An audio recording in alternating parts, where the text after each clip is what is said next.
দুটো হাদিস না বললে আমানতের হক আদায় হবে না। নবী সাল্লাল্লাহু আলাইহি ওয়াসাল্লাম বলেছেন, নবী সাল্লাল্লাহু আলাইহি ওয়াসাল্লাম বলেছেন, ইউফ্রেটিস নদী অচিরেই তার সোনা বের করে দিবে। কোথায় ইউফ্রেটিস নদী? কোথায়? ইরাক। ফোরাত ইউফ্রেটিস অচিরেই তার সোনা বের করে দিবে। আজ পর্যন্ত কি দিয়েছে? তার মানে এটা সামনে, নাকি এটা নিয়ে আর বলার দরকার নাই? কিছু মানুষের বক্তব্য এমন, এগুলো হাদিসের পাতা আছে, থাক, এগুলো নিয়ে পড়াশোনা করার দরকার নেই। তাহলে এগুলো কি করব? ধুবো আর পানি খাবো? পানিতে ভিজাবো আর পানি খাবো? ইউফ্রেটিস তার স্বর্ণের পাহাড় বের করে দিবে। নবী সাল্লাল্লাহু আলাইহি ওয়াসাল্লাম বলছেন, এই সোনাকে কেন্দ্র করে 80টা দেশ একত্রে যুদ্ধ লিপ্ত হবে। কতটা দেশ? 80টা দেশ, 80টা ফ্ল্যাগ, 80টা পতাকা বলেছেন। পতাকা এখন কোথায় দেখতে পারবেন আপনি? 80টা আলাদা আলাদা রাষ্ট্র। নবীজি বলেছেন, এখানে প্রত্যেক 100 জনের মধ্যে, এই যুদ্ধে যারা অংশ নিবে তাদের প্রতি 100 জনের মধ্যে 99 জন মানুষ মারা যাবে। বিশ্ব কি এমন কোন যুদ্ধ এখনো দেখেছে যেখানে 99% মানুষ মারা গেছে? আর আপনাকে এটা বোঝার জন্য পিএইচডি করতে হবে না যে ঢাল তলোয়ারের যুদ্ধ হলে বা AK-47 এর যুদ্ধ হলে কখনো কি 99% মানুষ মারা যাবে?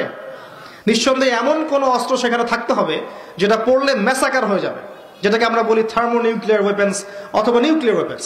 এমন কিছু থাকতে পারে। আর বিশ্বের এখন পরাশক্তিগুলোর হাতে এগুলো আছে। যদি একজন ছুড়ে দেয়, অন্য পরাশক্তি কি বসে থাকবে? সুবহানাল্লাহ। আর মাহফিলের মধ্যে অনেক ডিটেলস ওয়ার্ল্ড অ্যাফেয়ার্সের কথা বলা যায় না। এই জন্যে আমি অনেক দিন বলেছি, আমি যতটুকু জানি আমি তার 30-40% কখনো বলতে পারি নাই। আমি যতটুকু জানি আলহামদুলিল্লাহ এর 30 থেকে 40% আমি কখনো বলতে পারিনি। আর এই ভয়েও বলি না যে আমি যা বলেছি তার মধ্যে এখন মনে হয় 50-60-70% আমি আমল করতে পারছি না। এই ভয়ে আমি কথা বলতে চাচ্ছি না। কথা কি বুঝতে পারছেন? মানুষ সেটাই বলবে যা সে আমল করবে। কঠিন একটা সিচুয়েশন। নবী সাল্লাল্লাহু আলাইহি ওয়াসাল্লাম এরকম একটা ভবিষ্যৎবাণী করে গেছে, বেশি থেকে বেশি মানুষ মারা যাবে। এখানেই 80টা দেশ একত্রিত হয়ে 99% মানুষ মারা যাবে, কমব্যাটেন্ট যারা ওই যুদ্ধে অংশ নেবে। আর একটা কথা, নবীজি মুসলিমদেরকে বলেছেন তারা যেন এই সোনার ধার কাছেও না যায় এবং এই সোনাকে কেন্দ্র করে এই যুদ্ধে তারা যেন হাত না লাগায়, এদের সাথে জড়িত না হয়। মুসলিম প্রতিটা রাষ্ট্রের এখানে হেদায়েত আছে। মুসলিমরা যেন এদের সাথে যুক্ত না হয়। সিম্পল, মুসলিমরা আলাদা থাকবে, পৃথক। ওরা মারামারি করে মারা যায়, জানবে। একটা দেশ অস্ট্রিয়া হাঙ্গেরি, ওখানে রাজপুত্র হাঁটছে, তার স্ত্রী পাশে, হঠাৎ করে গুলি আসলো, তারা ডেড। এখন অস্ট্রিয়া হাঙ্গেরি 14 দিন সময় দিয়েছে, হত্যাকারীকে খুঁজে বের করতে হবে, না পারলে পাশের রাষ্ট্রকে আক্রমণ করবো। পাশের রাষ্ট্রকে তারা আক্রমণ করে দিল। এটা 1914 সালের দিকের ঘটনা, সামার অফ 1914, জুন জুলাই মাসের দিকে ঘটনা, 1914 দিকে ঘটনা। তারপরে কি হলো শোনেন, পাশের রাষ্ট্রকে আক্রমণ করা হলো। পাশের রাষ্ট্রের বন্ধু রাষ্ট্র ছিল রাশিয়া। পাশের রাষ্ট্রটার বন্ধু রাষ্ট্র রাশিয়া। রাশিয়া বলছে আমার বন্ধুকে আঘাত করলে আমি কিন্তু চুপ থাকবো না। কথা বুঝতে পারছেন? এবার অস্ট্রিয়া হাঙ্গেরির বন্ধু হচ্ছে জার্মানি, সে বলছে আমার বন্ধুকে আঘাত করলে আমিও চুপ থাকবো না। এবার ফ্রান্স বলছে রাশিয়া আমার বন্ধু, অতএব আমিও চুপ থাকবো না। Germany, Austria Hungary, Russia, France যুদ্ধে লেগে গেল। তারপরে যুদ্ধ যোগ দিচ্ছে ব্রিটেন, তারপরে আসছে আমেরিকা, তারপরে মাঝখান থেকে বেলজিয়াম। অনেক ঘটনা, একটা ঘটনাকে কেন্দ্র করে, একটা অনলি ওয়ান। 5-6 বছর যুদ্ধ হলো, যুদ্ধের শেষে দেখা গেল যে 2-4 কোটি মানুষ মরে শেষ। এই আখিরুজ্জামান, এটা প্রথম বিশ্বযুদ্ধের হিস্ট্রি পড়ে দেখেন। এভাবে সেকেন্ড ওয়ার্ল্ড ওয়ারটা পড়েন। নবী যেটা বলে গেছেন 1400 বছর আগে, যে আখিরুজ্জামানে হারাজ বেড়ে যাবে। হারাজ মানে হত্যাকাণ্ড। মানুষ মারা যাবে, যে মরবে সেও জানবে না কেন মরলাম, যে মারবে সেও বলতে পারবে না কি জন্য মারলাম। এইভাবে অবস্থা। নবীজি এমন ভাবে বলেছেন যে সন্তান বাবাকে হত্যা করবে, সন্তান বাবাকে হত্যা করবে, সন্তান মাকে হত্যা করবে, ভাই ভাইকে হত্যা করবে, প্রতিবেশীকে হত্যা করবে। বিনা অপরাধে মানুষকে মেরে ফেলা হবে। এখন কোন সাইনের অপেক্ষা করছেন? কিসের অপেক্ষা করছেন? যতগুলো বলেছি এনাফ আপনার বোঝার জন্য যে এই ওয়ার্ল্ড আর আগের বিশ্বের মতো নাই।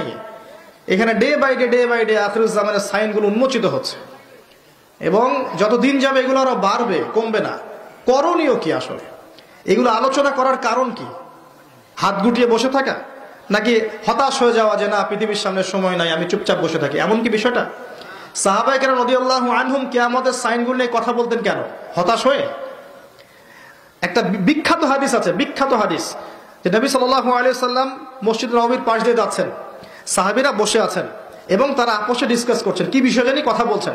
নবী জিজ্ঞাসা করলেন সাল্লাল্লাহু আলাইহি ওয়াসাল্লাম, তোমরা কি নিয়ে কথা বলছো? তোমরা কি নিয়ে কথা বলছো? সাহাবীরা বলছেন, আমরা আলামাতুস সাআ নিয়ে কথা বলছি, কিয়ামতের আলামত নিয়ে কথা বলছি। সাহাবীদের এই আলামত নিয়ে কথা বলার কি দরকার ছিল? এটা কি মানুষকে হতাশ করার জন্য নাকি প্রস্তুতির জন্য? কোনটা?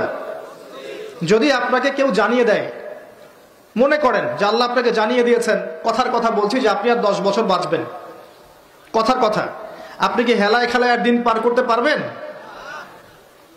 আপনার মাথার মধ্যে থাকবে যে আমার হাতে টাইম কম।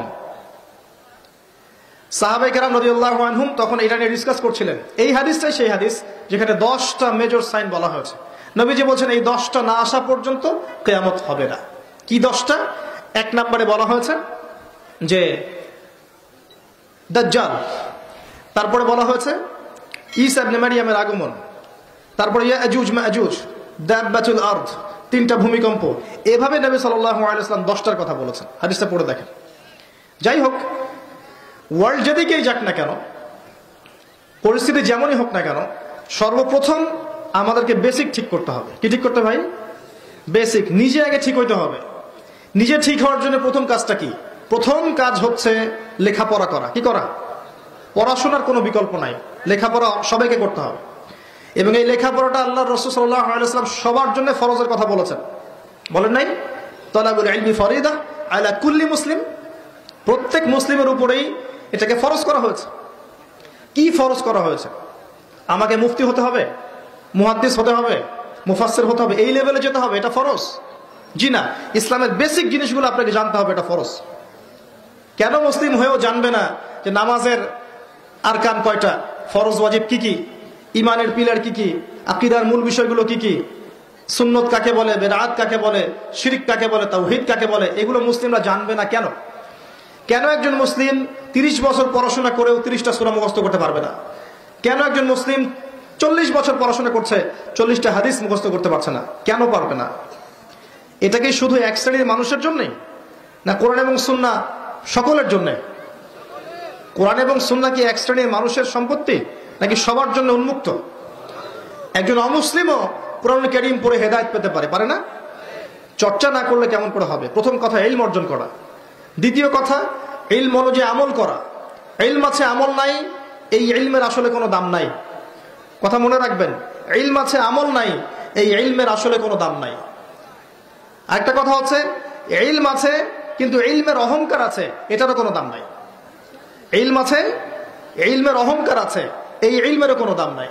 আল্লাহ পাক আমাদেরকে ইলম অর্জন করে অহংকার মুক্ত মন নিয়ে আমল করার তৌফিক দান করুন, আমিন। এর পরের দরকার হালাল রিজিক।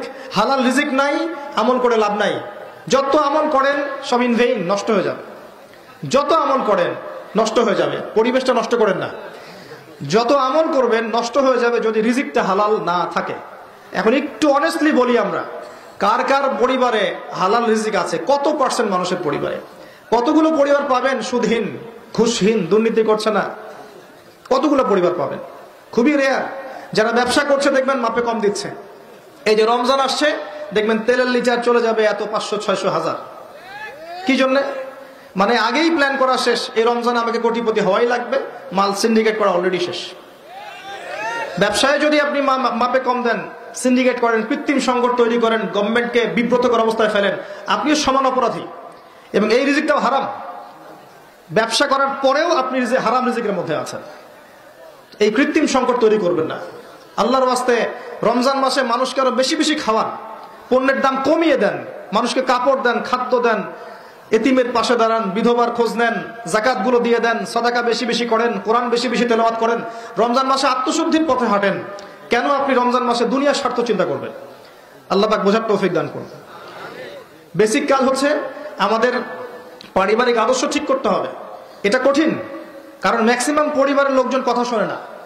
দেখবেন আপনি ইমানদার, ইমানের পথে চলছেন, পরিবারের লোকজন কথা শুনবে না, এমনটাও হতে পারে। এবং এটা সুন্নাহ। নূহ আলাইহিস সালামের জীবনে দেখেন একই সুন্নাহ। লূত আলাইহিস সালামের স্ত্রী ঈমান আনে নাই, নূহ আলাইহিস সালামের স্ত্রী ঈমান আনে নাই, ইব্রাহিম আলাইহিস সালামের বাবা ঈমান আনে নাই, নূহ আলাইহিস সালামের ছেলে ঈমান আনে নাই। কোথায় যাবেন? মুহাম্মদ সাল্লাল্লাহু আলাইহি ওয়াসাল্লামের চাচারা অনেকেই ঈমান আনে নাই। তো আপনজনরা কথা নাও শুনতে পারে, তখন আপনাকে স্বতন্ত্র ইসলামিক পরিবার গড়ে তুলতে হবে। পারা যাবে ইনশাআল্লাহ? হালাল খাবেন, স্বতন্ত্র ইসলামিক আদর্শ পরিবার গড়ে তুলুন। পরিবারের মধ্যে তাওহীদ থাকবে, সুন্নাহ থাকবে, তালিম থাকবে, পর্দা থাকবে, ইসলামী অনুশাসন এবং সংস্কৃতি থাকবে। সারা দুনিয়ায় গোল্লায় যায় যাক, আপনি পরিবারটা ঠিক রাখবেন। পারা যাবে ইনশাআল্লাহ? পরিবারগুলো ঠিক করলে সমাজ ঠিক হবে ইনশাআল্লাহ আজ্জা ওয়া জাল।